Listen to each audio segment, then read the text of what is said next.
നമ്മുടെ നാട്ടിൽ പ്രത്യേകിച്ച് കേരളത്തിൽ നിന്ന് കഴിഞ്ഞ കുറച്ച് വർഷങ്ങളിലായി ഒരു വലിയ ഗണം ആളുകളാണ് കൂട്ടത്തോടെ വിദേശ നാടുകളിലേക്ക് പലായനം ചെയ്തുകൊണ്ടിരിക്കുന്നത്. പഠനാവശ്യത്തിനായും ജോലിക്കായും പോയവരിൽ പലരും തിരികെ മടങ്ങണം എന്ന ലക്ഷ്യം വെച്ച് പോയവരല്ല. എങ്ങനെയെങ്കിലും ഈ നശിച്ച നാട്ടിൽ നിന്ന് രക്ഷപ്പെട്ടു പോയാൽ മതി എന്ന് പറഞ്ഞ് പോയ പലരെയും എനിക്ക് നേരിട്ടറിയാം. ഈ നാട്ടിൽ നിന്ന് എന്തുണ്ടാക്കാനാ എന്ന് പറഞ്ഞു പോയവരും ആ കൂട്ടത്തിലുണ്ട്. എന്നാൽ ജനിച്ച നാട്ടിൽ തൻ്റെ കുടുംബത്തോടൊപ്പം ആഗ്രഹിച്ച ജോലി ചെയ്ത് ജീവിക്കാൻ താല്പര്യപ്പെടുന്ന ഒരു പറ്റം ചെറുപ്പക്കാരും നമ്മുടെ നാട്ടിലുണ്ട്. അങ്ങനെ ഒരാളായിരുന്നു ടോണി എന്ന ചെറുപ്പക്കാരനും. അവൻ്റെ അപ്പൻ്റെ നിർബന്ധപ്രകാരം അവൻ പുറത്തേക്ക് പോകാനുള്ള എക്സാമൊക്കെ പഠിച്ച് പാസ്സായെങ്കിലും നാട്ടിൽ നിൽക്കണം എന്നാണ് അവൻ്റെ ആഗ്രഹം. അരുൺ വൈഗ എഴുതി എഡിറ്റ് ചെയ്ത് സംവിധാനം ചെയ്ത സിനിമയാണ് യുണൈറ്റഡ് കിങ്ഡം ഓഫ് കേരള അഥവാ യൂകോക്ക്. സിനോജ് പി അയ്യപ്പൻ DOP ചെയ്തിരിക്കുന്ന ഈ ചിത്രത്തിൻ്റെ മ്യൂസിക് കൈകാര്യം ചെയ്തിരിക്കുന്നത് രാജേഷ് മുരുകേശനാണ്. ടോണി എന്ന ചെറുപ്പക്കാരനെ UK വിടാൻ ആഗ്രഹിച്ച് അതിനുവേണ്ടി പരിശ്രമിക്കുന്ന ഒരു അപ്പൻ്റെ കഥ കൂടിയാണിത്. ടോണി എന്ന കഥാപാത്രത്തെ രഞ്ജിത്ത് സജീവ് മനോഹരമായി ചെയ്തപ്പോൾ ടോണിയുടെ അപ്പനായ റോയിച്ചനെ ജോണി ആൻ്റണി അതിഗംഭീരമാക്കി. വിഷയത്തിലേക്ക് വരാം. ഈ സിനിമ കൈകാര്യം ചെയ്തിരിക്കുന്ന പ്രമേയം സമകാലിക കേരളത്തെക്കുറിച്ചുള്ളതാണ്.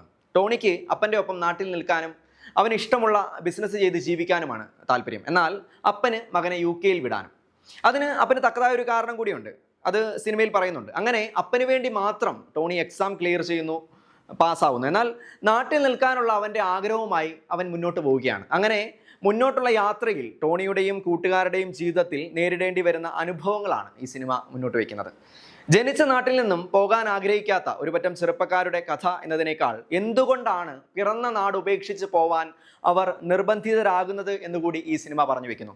സിനിമയിൽ പറയുന്ന ചില കാര്യങ്ങളോടൊന്നും പൂർണ്ണമായും യോജിക്കാൻ കഴിയില്ലെങ്കിൽ കൂടി സിനിമ മുന്നോട്ട് വെക്കുന്നത് കേരളത്തിലുണ്ടായ വെള്ളപ്പൊക്കത്തെയും കോവിഡിനെയും പോലെ നമ്മൾ അഭിമുഖീകരിക്കുന്ന മൂന്നാമത്തെ ഒരു മഹാമാരിയെക്കുറിച്ചാണ്. ഒരു വ്യക്തിക്ക് വിദേശ രാജ്യത്ത് സെറ്റിൽഡ് ആവാനാണ് ആഗ്രഹമെങ്കിൽ തീർച്ചയായും അയാൾ ആഗ്രഹിക്കുന്നത് നടക്കണം എന്ന അഭിപ്രായമുള്ള ആളാണ് ഞാൻ. കാരണം അത് ഓരോരുത്തരുടെയും വ്യക്തിപരമായ സ്വപ്നവും താല്പര്യവുമാണ്. എന്നാൽ നമ്മുടെ നാട്ടിലെ ഏതെങ്കിലും ശക്തികൾ, ഏതെങ്കിലും സംവിധാനങ്ങൾ നാട്ടിൽ പച്ച പിടിക്കാനുള്ള അവൻ്റെ സാധ്യതകളെ പിഴുതെറിയുന്നുണ്ടെങ്കിൽ, അതിന് വിലങ്ങുതടി ആവുന്നുണ്ടെങ്കിൽ തീർച്ചയായും അത് ചോദ്യം ചെയ്യപ്പെടുക തന്നെ വേണം. സർക്കാർ ജോലിക്ക് വേണ്ടി കഷ്ടപ്പെട്ട് പഠിച്ച് റാങ്ക് ലിസ്റ്റിൽ വന്നിട്ടും ജോലി കിട്ടാത്ത, തോറ്റുകൊടുക്കാതെ പൊരുതി സ്വന്തം നാട്ടിൽ ഒരു സ്റ്റാർട്ടപ്പോ ബിസിനസ്സോ തുടങ്ങാൻ ആഗ്രഹിച്ചിട്ട് അവിടെയെല്ലാം തിരിച്ചടികൾ നേരിടേണ്ടി വരുന്ന ഇന്നിൻ്റെ പ്രശ്നങ്ങളെ ചോദ്യം ചെയ്യുന്ന ഒരു സിനിമ. നമ്മുടെ നാട്ടിൽ ഒരു സാധാരണക്കാരന് ആഗ്രഹിച്ചാൽ മുഖ്യമന്ത്രിയെ ഒന്ന് നേരിട്ട് കാണാൻ സാധിക്കുമോ? ഒരു പരാതി നേരിട്ട് പറയാൻ സാധിക്കുമോ? അതിന് ശുപാർശ ചെയ്തുള്ള ഫോണുകളുടെ ഒരു അകമ്പടി വേണോ? എന്നിങ്ങനെയൊക്കെയുള്ള ചോദ്യങ്ങൾ ഈ സിനിമ മുന്നോട്ട് വെക്കുന്നു. ബന്ധപ്പെട്ട ഉദ്യോഗസ്ഥരെയും മറ്റും കാണണമെങ്കിൽ കൈമടക്കോ മറ്റുപഹാരങ്ങളോ നൽകി സർക്കാർ ഓഫീസുകൾ മുറ പോലെ കാര്യങ്ങൾ കൈകാര്യം ചെയ്യൂ എന്ന മുട്ടാപ്പോക്ക് ന്യായം കേട്ട് മാസങ്ങളോളവും വർഷങ്ങളോളവും ഓഫീസുകൾ കയറി ഇറങ്ങേണ്ടി വരുന്ന ഗതികേടിനെ ഈ സിനിമ വരച്ചു കാട്ടുന്നു. ഒരു സാധാരണക്കാരൻ്റെ സ്വപ്നങ്ങൾക്ക് മേൽ ഏതെങ്കിലും ഒരു പാർട്ടിയുടെ കുറച്ച് അണികൾ വിചാരിച്ചാലും മണ്ണിടാമെന്ന ദുരവസ്ഥയും യുണൈറ്റഡ് കിങ്ഡം ഓഫ് കേരള ചർച്ച ചെയ്യുന്നു. എന്തുകൊണ്ടും ഇന്ന് ചർച്ച ചെയ്യപ്പെടേണ്ട ഒരു വിഷയം തന്നെയാണ് യൂകോക്ക് എന്ന സിനിമ മുന്നോട്ട് വെക്കുന്നത്. എന്നിരുന്നാലും ഇടയ്ക്കിടെയുള്ള പാട്ടുകൾ പലതും തിരികെ കയറ്റിയതുപോലെ അനുഭവപ്പെട്ടു.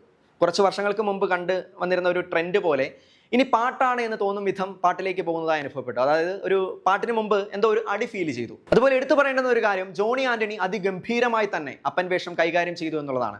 റോയിച്ചൻ എന്ന കഥാപാത്രത്തെ അദ്ദേഹം ഗംഭീരമായി തന്നെ ചെയ്തു. അതുപോലെ ഇന്ദ്രൻസ്, മഞ്ജു പിള്ള, മനോജ് K ജയൻ, ഒരു ഇടവേളയ്ക്ക് ശേഷം നടി സംഗീത, ഇവരൊക്കെ ചിത്രത്തിലെ പ്രധാന വേഷങ്ങളിലെത്തുന്നു. എന്തുകൊണ്ടും ചർച്ച ചെയ്യപ്പെടേണ്ടുന്ന ഒരു പ്രമേയമായി, ഒരു സമകാലിക വിഷയമായി സിനിമ അനുഭവപ്പെട്ടു. അഭിപ്രായങ്ങൾ തീർത്തും വ്യക്തിപരം, കണ്ടു തന്നെ വിലയിരുത്തുക.